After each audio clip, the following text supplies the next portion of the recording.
Bemba, le 24e homme, le chroniqueur de l'hebdomadaire La Semaine de l'AF, fait remonter la sélection de Brazzaville aux années 55 avec le match Brazzaville-FAC-Vienne. Pour se déplacer, les sélectionnés se cotisaient afin de se payer le transport. Les matchs étaient négociés par des originaires des pays voisins, Gabon, Centrafrique. Clément Massengo Fumanchu, le footballeur journaliste, parle des différentes sorties de la sélection de Brazzaville qui ne tardera pas à représenter le Congo dans les compétitions internationales. C'était déjà, on peut dire, une tentative d'une sélection multiterritoire, puisque vous savez qu'il y avait l'AIF, l'Afrique équatoriale française, mais comme la capitale était Brazzaville, il reste entendu que la majorité des joueurs venaient de Brazzaville. Donc on avait essayé de faire une équipe nationale à cette époque-là, et ça marchait. Qu'est-ce qui faisait la force de cette équipe de la sélection de l'AF? Il faut dire qu'on avait sélectionné les joueurs sur la base de 2 ou 3 clubs qui marchaient très fort. En tête, il y avait les Diables Noirs qui fournissaient à l'époque facilement 7 joueurs sur les 11. Il y avait l'Étoile du Congo, comme toujours, qui avait 4 ou 5. Et il y avait Kara, Racing, Lorraine. Cette équipe avait fait le tour de l'Afrique équatoriale, Libreville, Bangui, Brazzaville, Kinshasa, la force de l'attaque et les résultats. Eh bien, nous avions battu toutes les formations de l'AIF d'abord, c'est-à-dire du Gabon, de Centrafrique, du Tchad, et on battait également la sélection de Kinshasa parce qu'à l'époque, comme même maintenant, le Congo-Kinshasa était tellement grand que les communications étaient difficiles. La preuve en est que pour aller par exemple à Elisabethville à Lumumbashi, le DC4 de l'époque mettait 6 heures de vol. Alors un championnat ou une rencontre internationale, à cette époque-là, c'était quand même l'aventure. Donc on se contentait de les jouer à Kinshasa et on pensait justement que Kinshasa représentait toutes les régions du Congo-Kinshasa, comme Brazzaville représentait valablement l'AF tout entière. Vos entraîneurs, c'était qui? Les dirigeants, c'était qui? Ben, en principe, les entraîneurs, c'était les Européens qui connaissaient le sport à l'époque. Il y avait des maîtres d'éducation physique qui venaient dans le cadre de la coopération et à qui on confiait le football. Il y avait aussi nous-mêmes, Shango Augustin, qui a été joueur avec nous et qui s'est retrouvé entraîneur.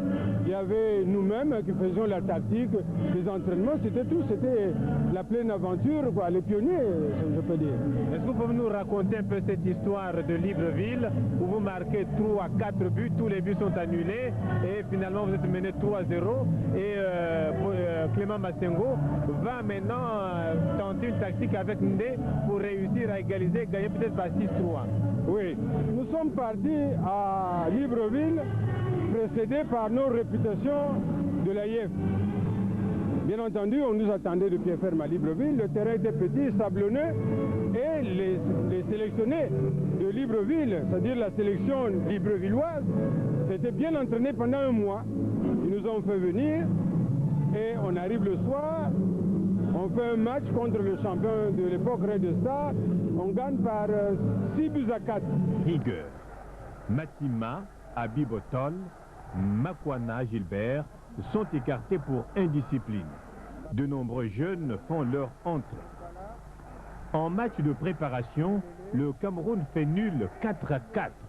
Le Tchad est battu par 11 buts à 0. À l'inauguration du stade Omnisport, la Guinée l'emporte par 2 buts à 1. Le Dahomey est battu par 6 buts à 1. Nous voici dans le match Congo-Cameroun de février 65. Lequel Pena renvoie la balle pour ses intérieurs. Oui, intervention de Makwana 2. Le Makwana 2 n'a pas réussi. Et maintenant Moteur qui fait à Montpala. Montpala, mauvaise passe pour Bistouri. Bistouri qui va se débattre, réussit à ravir la poitrine de Fundu. Fundu qui fait à Pena. Et pendant ce temps, Fundu se rétracte en position d'ailier gauche. Mais Bistouri qui était aux prises avec un arrière là-bas est tombé par terre sans rien produire. La balle revient maintenant au centre du stade avec Makwana 2 qui dribble réussi, mais pas devant Mbappé l'épée. Ah si, cette fois-ci, il y arrive. Voilà Poundou qui pose toujours, mais pas de chance devant cet arrière droit de l'équipe du Cameroun. Il semble être sur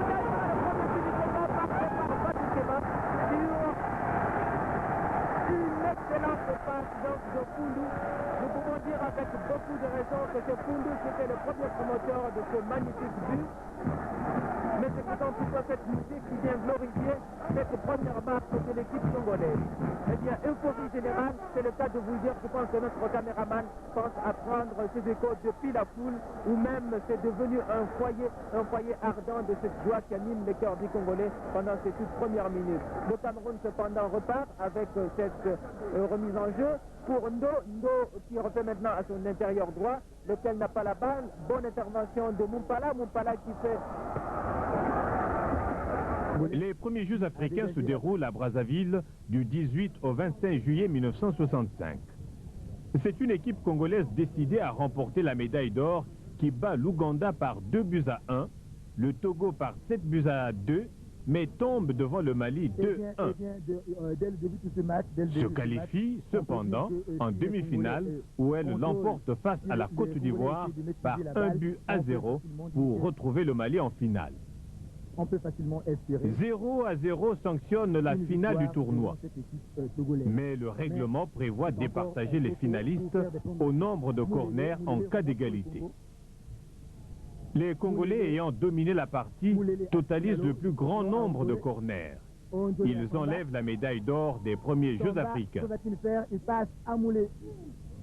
Il tire, mais attention, Bikouré sur la balle, il tire, il manque le tir, c'est Ondolé qui tire, c'est Ondolé qui vient de marquer le premier but pour le Congo-Brazza. Ondolé vient de marquer le premier but pour le Congo-Brazza.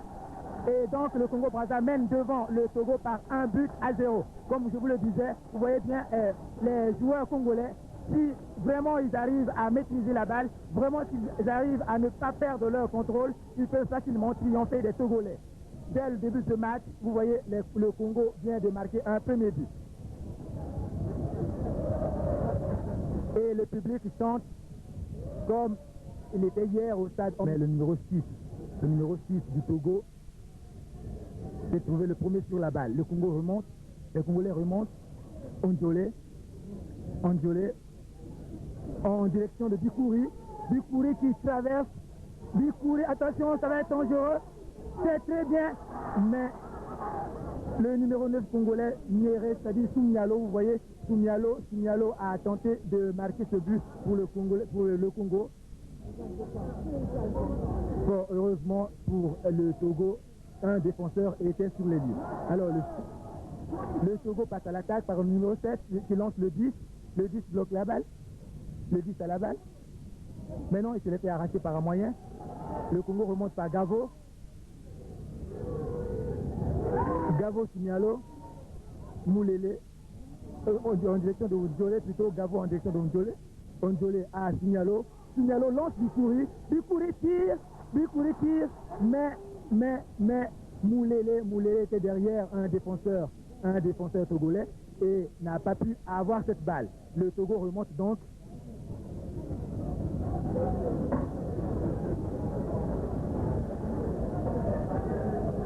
Mumpala,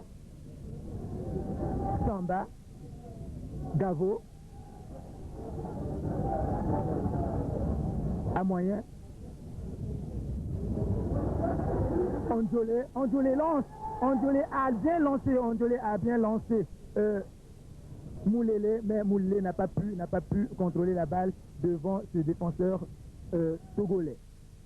Gavo, Moulélé, mais Moulélé en position d'hors-jeu. Maurice Ondolé se souvient. Je pense que j'étais très jeune à l'époque, j'avais 23 ans. Et c'était vraiment des rencontres internationales, une compétition continentale. Et c'était pour moi la première fois que je découvrais d'ailleurs ce que c'est que la compétition continentale. Et les premiers Africains justement m'ont permis de prouver aux yeux du public congolais, dans toute l'Afrique entière, que notre équipe, non seulement Ondolé, mais toute l'équipe entière de l'équipe congolaise, avait des ressources techniques et tactiques très élevées.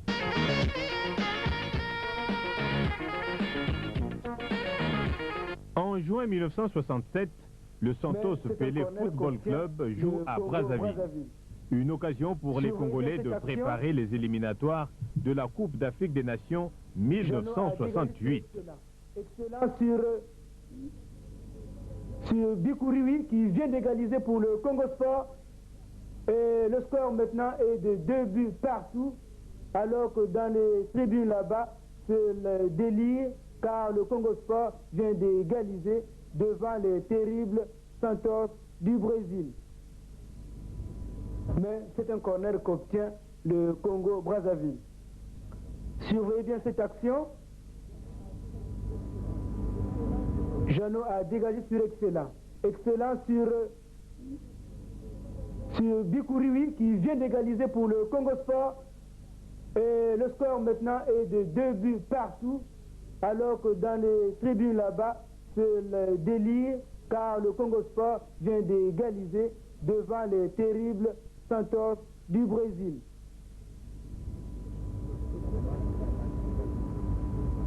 C'est Pelé qui engage pour son équipe, qui déborde là-bas sur le 11.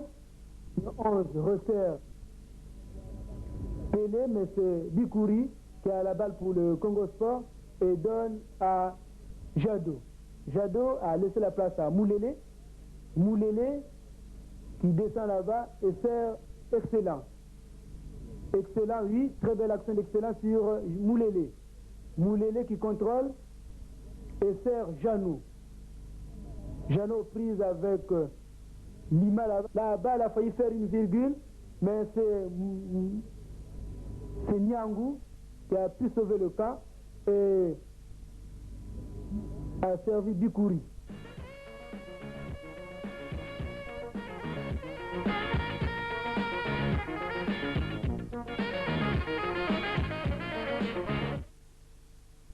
Le Congo se qualifie face au Cameroun et à la Tunisie.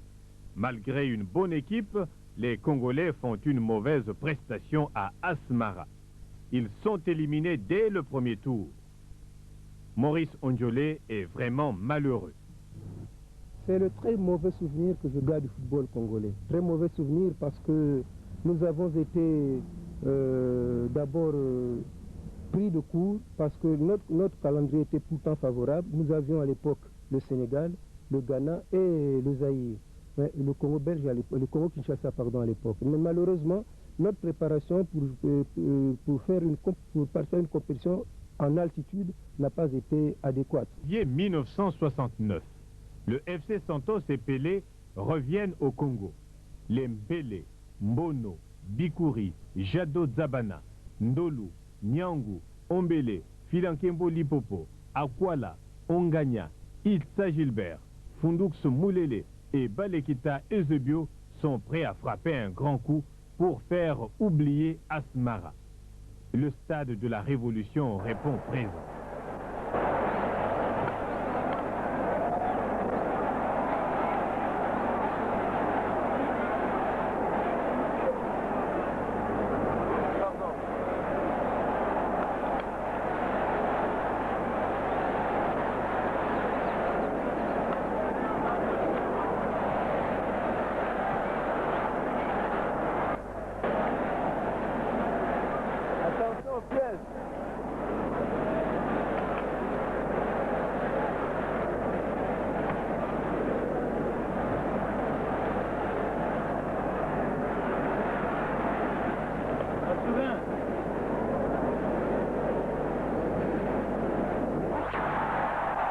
Le coup d'envoi vient d'être donné, le match a démarré.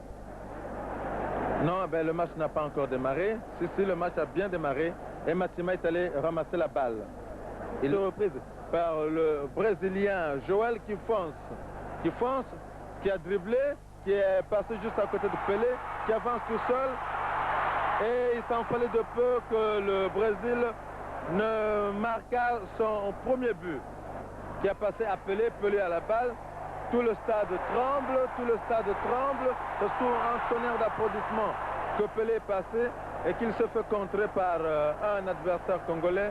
Danger toujours par Niangou, la balle est recueillie par Issa. Issa qui a failli marquer le premier but congolais, heureusement que Guilmar, le Brésilien, a été vigilant et a arrêté le ballon in extremis donné à son coéquipier. Et ici, la balle se trouve chez Eusebio. Eusebio qui avance, qui est très applaudi. Voilà là-bas. Et voilà le premier but congolais qui vient d'être marqué par Mbono. Le premier but congolais qui vient d'être marqué par Mbono Sorti. Mbono Sorti a marqué le premier but congolais. Edou a dribblé, a passé à Tonino. C'est Tonino qui avance et qui a joué. Les Congolais viennent de commettre là une erreur tactique en faveur des Brésiliens. Là, Pelé, le roi Pelé qui avance. Le roi Pelé qui avance. Quand il a la balle, le stade tremble et tout le monde a peur. Voici Edou, le Brésilien. Edou qui avance toujours. C'est dangereux. Heureusement que Flankenbo était là. Décidément, les arrières congolais se montrent cet après-midi intraitables ici au stade de la Révolution dans le match qui les oppose à l'équipe du Brésil, l'équipe de Roi Pelé.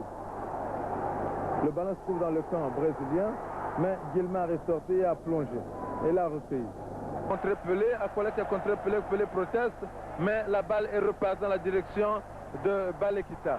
Là-bas, Ita menace Guilmar, Ita a quitté le bois, Guilmar a quitté le bois, mais là l'arbitre a sifflé et le ballon est sorti et c'est une simple remise. Koundou a d'ailleurs souffert, il n'est pas tombé, il regarde ses cuisses, il en a souffert un peu. L'arbitre a sifflé contre les Brésiliens et le ballon est reparti. Là, le camp est menacé, le camp de Matima est menacé, le camp de Matima est menacé. Mais l'arbitre a sifflé. C'est Bikouri qui fonce, qui fait une passe à Fundou. Fundou qui avance et qui a passé à Mbono qui a envoyé la balle très haut, envergure, a envoyé la balle très haut. Et ça fait la joie du public qui a jubilé, qui a applaudi. Balle pour Eusebio, Balekita. Il a fait une passe, mais là Guilmar est sorti.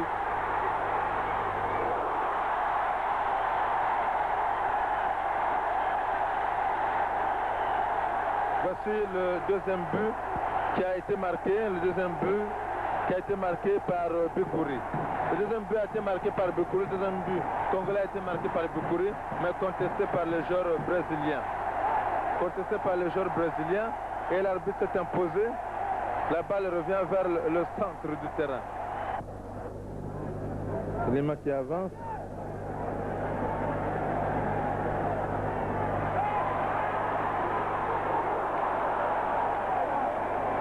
Et voici Pelé qui vient de marquer son premier but. Pelé vient de marquer le premier but des Brésiliens. Que pense Moulele Koundoux de Congo Santos? Ce qui est resté pour moi un grand souvenir, c'est quand les gens me voient, se souviennent de la feinte que j'ai donnée à Pelé. C'est le meilleur joueur de la planète, jusqu'à preuve du contraire. Nous avons fait match égal avec le roi Pelé. Et c'est justement, c'est ça qui fait la difficulté de notre football. C'est que le passé n'existe pas. Et comme le passé n'existe pas, le présent a des difficultés de s'implanter. Or, nous avons eu un football palpitant. Hein. Même le roi Pelé avait admiré notre football. Maintenant, notre football végète dans une zone d'ombre. C'est tout simplement parce que on ne veut pas se souvenir du passé. Et c'est regrettable pour notre football. Le Congo, qui n'avait pas participé à la Coupe d'Afrique des Nations 1970, se prépare pour la 8e édition. Il doit se qualifier face aux Nigérians et Ivoiriens. Les Green Eagles se sont éliminés 0-0 à Ibadan et 2-1 à Brazzaville. Les éléphants gagnent bien à Abidjan par 3-2, mais à Brazza, Moukila et Mpele marquent. Le Congo gagne par 2-0 et se qualifie pour la phase finale de Yaoundé 72. Sorti au Ghana, au Sénégal et en Guinée. Fin des matchs de préparation à Brazzaville avec Botafogo du Brésil du terrible Jerzino. Et nous assistons à un À démarrage. notre interview, l'entraîneur de Botafogo donne le Congo vainqueur à Yaoundé 72 pour avoir joué contre le Nigeria et le Cameroun. La défense congolaise, c'est très dangereux. Et la balle est arrêtée par Matima.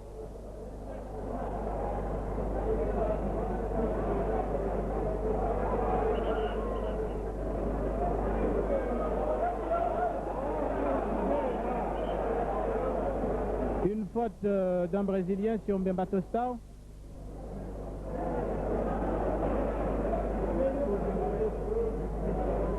Très belle combinaison. La balle est renvoyée et arrachée par la défense brésilienne. Intervention de Gasaki. Gasaki à Dengaki. Dengaki, Mayanda. Mayanda pour la défense brésilienne.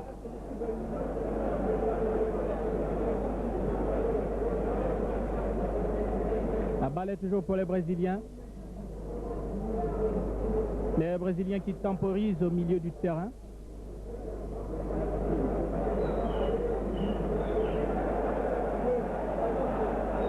Et Carlos Alberto. Le Carlos Alberto qui va à la charge. La balle est pour Mayanda.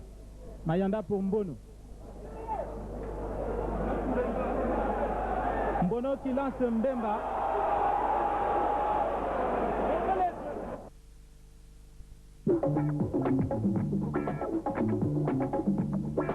La fièvre du football. À Douala, le groupe B comprend le Zaïre, le Maroc, le Congo et le Soudan. Le Congo se qualifie en demi-finale, terminant deuxième de son groupe après le Zaïre. Match nul contre le Maroc 1-1, but de Moukila. Défaite face au Zaïre 0-2. Victoire sur le Soudan 4-2. Mbono 2 buts. Bamboula Tostao 1 but. Matongo 1 but. À égalité de buts et de points avec le Maroc, les Congolais gagnent le tirage au sort. Le Congo accompagne le Zaïre en demi-finale. Léa numéro 9, Joseph numéro 15, Sokoto numéro 18, Doga numéro 11. Pour le Congo-Brazzaville, dans les buts... En demi-finale contre le Cameroun, un des favoris de la 8e édition, tous les pronostics sont en faveur du pays organisateur, ce qui ne trouble en rien les Congolais.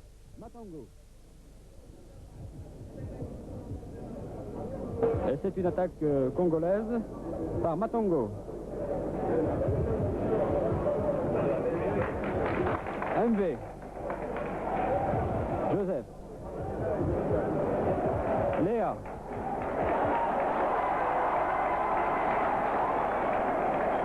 Dongo.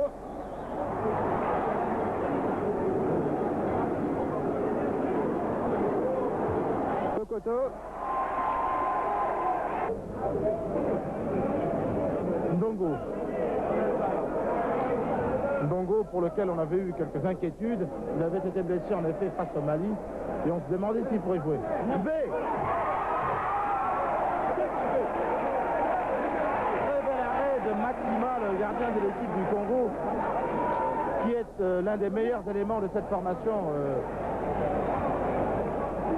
de la République populaire du Congo. Ben, je prends Mpélé qui va donner à Dengaki qui donne en couverture à Mpélé sur la droite du terrain, il devient ailier droit pour la circonstance, il va contrôler, il va lever au milieu de terrain, tête du numéro 12 camerounais, balle dans le pied de Minga Pepe qui va tirer du pied gauche. Wow! Premier but congolais intervient à la 31e minute et 43 secondes.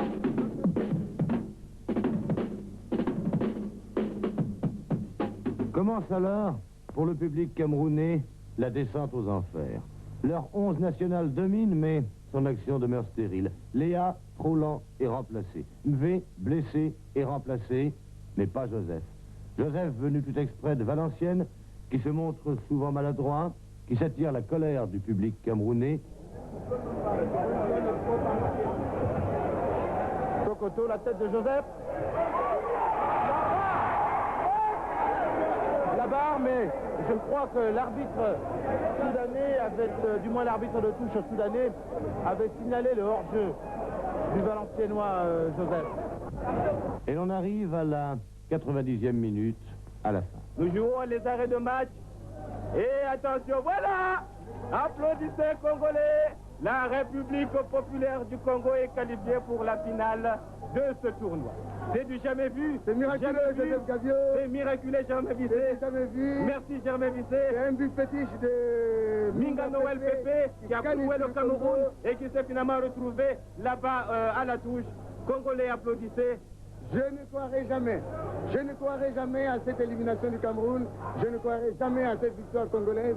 Jamais je ne croirai. La fatalité a empêché aux Camerounais de se qualifier pour la finale. Car à 1-0, à la 37e minute, vous et moi, il faut le reconnaître, personne n'imaginait le Congo vainqueur final de cette demi-finale. Combien de balles sur les poteaux, sur les montants, sur les transversales, combien de balles ratées dans les 18 mètres à 1 mètre. Et voici enfin, ce dimanche 5 mars 1972, la finale de la 8e Coupe d'Afrique des Nations de football, le Mali contre le Congo. Je ne sais pas si, en leur fort intérieur, les Congolais s'attendaient vraiment à se trouver là en finale. Mais je sais que les Maliens avaient cet espoir, à commencer par Salif Keïta. Moi j'ai toujours dit que le Mali avait ses chances d'aller jusqu'en finale. Gagner la coupe, ça c'est autre chose. Vous savez, la coupe c'est aléatoire. Salif Keïta, malade, tient pourtant à jouer ce match capital. Il ne veut pas être le grand absent en ce jour de... Les Congolais ont les Maliens comme au premier jour pour la il y a 7 Pelé, il va contrôler. Essaye de dribbler, les Congolais Mokhtar Maïga bien placé, va envoyer le ballon sur Moussa Diakité. Moussa Diakité récupère à Yaoundé. Passe dédoublé, récupéré par Moussa Diakité, Pétillant qui va passer, dribble 1, réussit un deuxième arme, son tir, Maxima! Très bon but de Mokhtar Maïga! Balle en shoot surprise qu'il a enlevé Moussa Diakité. Il l'a pris en dribble de dédoublement sur une passe écran et d'un tir enveloppé. Il a envoyé la rafale à peu près à quelques 22 mètres des bois gardés par Maxima. Exactement ici à mon chronomètre, à la 33e minute 25 secondes, le Mali mène par le score d'1-0. C'est Balekita qui contrôle. Balekita contrôle dans le camp malien. Il a ouvert sur son ailier, non. Et l'égalisation est la mêlée de Mono. Magnifique. Hey, j'ai gagné. Mono sorti. Mono sorti. Mono sorti. Mono sorti. Magnifique Mono sorti. Mono sorti. Congo, applaudissez, applaudissez peuple congolais. Applaudissez la République populaire du Congo qui est déqualifiée. Et 4 minutes plus tard, on va revoir à l'œuvre le fameux Mbono. Voilà Tostao qui repart à droite. Il a sa balle, il effectue sa transversale. Mbono est prêt? Non. Et le deuxième but? Oui. Ah, Congolais, applaudissez, applaudissez Congolais. Mono Sorcier, Mono Sorcier, Mono Sorcier est le bourreau du Mali. Applaudissez Congolais, applaudissez, vous le méritez. Mono Sorcier est maintenant meilleur buteur avec Bakro parce qu'il compte 4 buts. Congo 2, Mali 1, vous pouvez fêter Congolais pour l'heure, applaudissez, c'est la 14e minute et Mbono Sorcier vient de vous libérer. Il a égalisé sur une transversale de Tostao qui est déroutant ce soir et il a encore obtenu le but d'avance. Eh oui, ils sont là les Congolais, avec Mbono le Sorcier et Mpelé le Corps. Et une victoire par 2-1 ne leur suffit pas, ils vont se payer le luxe d'un 3e but. Balle ici des Congolais avec Mbono. Mbono pour Mpelé. Et Mpelé marque le 3e but. Oui! Ah! Le 3e but congolais! Le 3e but congolais! François Mpelé! François Mpelé! François Mpelé! 3 pour la République populaire du Congo. Applaudissez peuple congolais. Et lentement mais sûrement nous allons vers ce trophée que nous enlevons. En tout cas, nous jouons la 19e minute de jeu. 3-1 pour le Congo, mais bien sûr les Maliens ne se laissent pas faire, l'enjeu est beaucoup trop important. Ils repartent à l'assaut les Maliens. avec notamment Gigla à la 75e minute. Et finalement, Gigla va partir. Il contrôle là-bas pour Mokhtar Maïga. Mokhtar Maïga, Gigla. Gigla contrôle, va essayer de partir en dribble. Il descend balle au pied, va servir là-bas, très joli. Il donne là-bas pour Pantamadi. Pantamadi se précipite sur le côté droit là-bas. Essaie de partir, mais se fera pocher là-bas, la balle. Non, finalement, il va centrer. Il centre et la balle sera reprise, c'est un but. Deuxième but malien sur une action extraordinaire de Gigla qui a servi. Et Sadia Cissé a aggravé, du moins a réduit le quart dans ce match de football comptant pour la finale de la 8e Coupe africaine des Nations entre le Congo-Brazzaville et le Mali. 3-2 pour le Congo, insensiblement, inexorablement, impitoyablement, les minutes s'écoulent. 40, 41, 42, 43, 44, 45. 45 minutes de jeu, nous jouons maintenant les arrêts de match. La République populaire du Congo, qui en ce moment vole vers la victoire, contrôle par Balekita. Balekita Claise, Zézé qui fait à François Pelé. François Pelé dans le rond central, ouvre la balle sur Mbono. Mbono sorcier qui contrôle du pied gauche, il a placé sur le droit. Et bientôt la fin de la partie, nous jouons les arrêts de jeu maintenant. La République populaire du Congo mène sur le score de 3-2. Qui l'aurait cru? La République populaire du Congo! Applaudissez, dansez! Et nous avons ici une chorale. Yabiso, Balo Tembena Makolo, Yabiso, Balo Tembena Makolo, Congolais, Balo Gogoda Makolo. Au micro de Radio Mali, Salif Diarra. Très sportivement, nous reconnaissons la victoire congolaise qui a été une victoire obtenue de haute lutte devant le 11 national malien qui n'a pas démérité. Dépasseur, Kangalo Pango, dépasseur, Kangalo Pango, dépasseur. Nul n'a démérité en cette finale magnifique. La République populaire du Congo a remporté la 8e Coupe d'Afrique des Nations de football. Le Mali se console en voyant son ouvert la coupe pour la radiodiffusion télévision congolaise. Germain Bissé livre ses impressions sur l'arrivée de la coupe à Brazza. C'est tout le pays qui s'est retrouvé à l'aéroport. Les Rouges n'ont pas pu atterrir à l'aéroport. Toute la piste de l'aéroport était prise d'assaut par la population. On n'a pas pu atterrir. Un monde fou. Il y avait une ambiance extraordinaire. Le toit de l'aéroport s'est cassé. Il y a eu de nombreux blessés. Mais tout cela a été mis au centre bien sûr de la victoire.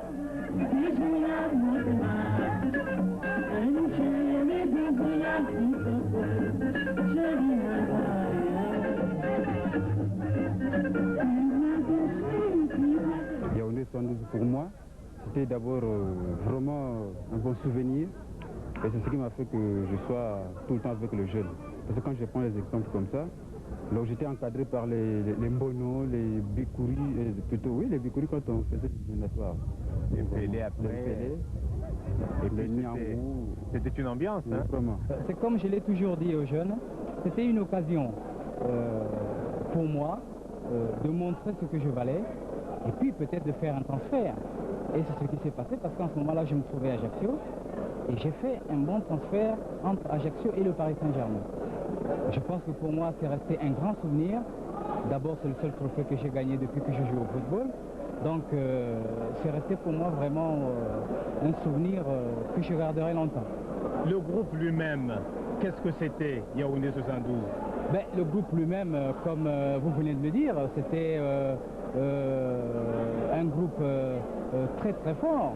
Hein, les noms que vous venez de citer, Salif Keïta, Jean-Pierre Tokoto, vraiment c'était des joueurs de qualité. Bon, c'est vrai, nous on était une équipe qu'on prenait à la légère. C'est vrai, on avait beaucoup d'individualité, qu'on ignorait beaucoup. Et je pense que c'est ce qui a fait notre force. Quand ça revient, qu'est-ce que ça produit chez François quand on repart de 72? Ben, quand on parle de 72, j'ai des frissons. J'ai des frissons parce que je me vois encore prendre l'avion à Marseille pour aller jusqu'à Douala. C'est vrai, j'ai des frissons. Et je pense que on a montré ce que l'on valait. Comme je l'ai dit tantôt, on avait beaucoup d'individualité, on avait beaucoup de garçons qui pouvaient faire la différence. C'est ce qui faisait la force de notre équipe en ce moment-là. 4 mois après, le Congo organise la Coupe d'Afrique centrale de football. Le Cameroun entend prendre sa revanche. Non, Bamboula Tostao passe par là. Il a centré sur Mbono, la balle a été renvoyée par le portier. Cette fois, le but est manqué, mais les Congolais sont encore là et à nouveau, Tostao. Il a déjà éliminé 2 adversaires, le 3e va passer et voici le dernier. Il plante dans les buts, le but de l'égalisation. Diable Rouge 1, Lions Indomptables 1. C'est le match qui clôture les Jeux d'Afrique centrale et Tostao Bamboula est encore passé par là.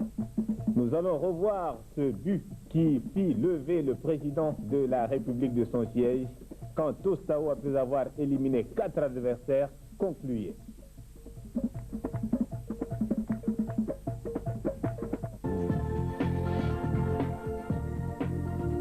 En 1974, la capitale des Pharaons abrite la 9e édition de la Coupe des Nations de football. Les Congolais jouent à Alexandrie dans le groupe B avec le Zaïre, la Zambie, la Guinée-Conakry et l'île Maurice. Le Congo, tenant du titre. Le Congo, détenteur du trophée, termine invaincu et prend la première place devant le Zaïre. Les matchs vedettes d'Alexandrie seront le Congo-Zaïre et le Congo-Guinée. Les voici. Et le Congo, l'île Maurice, ici même Alexandrie, par 2-0. C'est un peu une... Et voilà le coup d'envoi. Je disais, c'est un peu une revanche de ce qui s'est passé à Douala il y a 2 ans où le Zaïre avait battu le Congo par 2-0. Dai, qui parvient à tromper. Et très bien joué, le premier but. Le Zaïre, à la 26e minute. But marqué par Mayanga. Mauvais dégagement du Zaïre pour Moukila sur Mbono. Mbono tire, très beau tir et but. Très beau tir de Mbono de 35 mètres, un fantastique tir. Et Kazadi a dû être surpris par ce tir de Mbono. But marqué à la 15e minute de cette deuxième mi-temps. C'est Kidoumou qui est sorti, Kidoumou, le capitaine de la formation zaïroise. Et tir de Minga, et but de Minga. À la 37e minute de cette seconde mi-temps, alors que le jeu venait de s'arrêter pendant quelques instants, Minga vient de marquer de 30 mètres le deuxième but pour le Congo. Donc ici à Alexandrie, le Congo mène par 2-1 devant le Zaïre. Mesdames, Messieurs, bonjour. Nous nous trouvons une nouvelle fois au stade municipal d'Alexandrie où nous allons assister à la rencontre qui va opposer le Congo à la Guinée. Ce match comptant pour la dernière journée des poules qualificatives aux demi-finales de cette 9e Coupe d'Afrique des Nations. Vers le centre pour personne, si pour un Guinéen. Sur Maxime Camara qui vient de rentrer dans le jeu là. Maxime Camara passe un Congolais, toujours la balle, et l'arbitre accorde un penalty. L'arbitre accorde un penalty sur une faute, je pense, de Bouta sur Maxime Camara. L'arbitre prend ses responsabilités. Bien sûr, la faute était flagrante. Elle s'est produite à l'intérieur de la surface de réparation. C'est incontestable. D'ailleurs, les Congolais ne protestent pas outre mesure. Mais sur ce penalty, Maxime Camara est touché. Et qui c'est qui va prendre la responsabilité de ce penalty? Il semblerait que ce soit le capitaine Edante. Oui, c'est Edante. Edante prend son élan. Oh là là, Maxima! Oh là là! En deux temps. Maxima a réussi à repousser la balle une première fois, mais Edante a bien suivi. C'est une attaque congolaise par Yamba. Yamba en position d'ailier droit. Yamba toujours. Centre de Yamba. Donc crochet de Yamba. Et but. C'est un arrière guinéen. C'est un arrière guinéen qui a, en voulant dégager, a trompé son gardien Abdoulaye Sylla. C'est donc l'égalisation pour le Congo à la 21e minute par, disons, Yamba. Donc, un partout.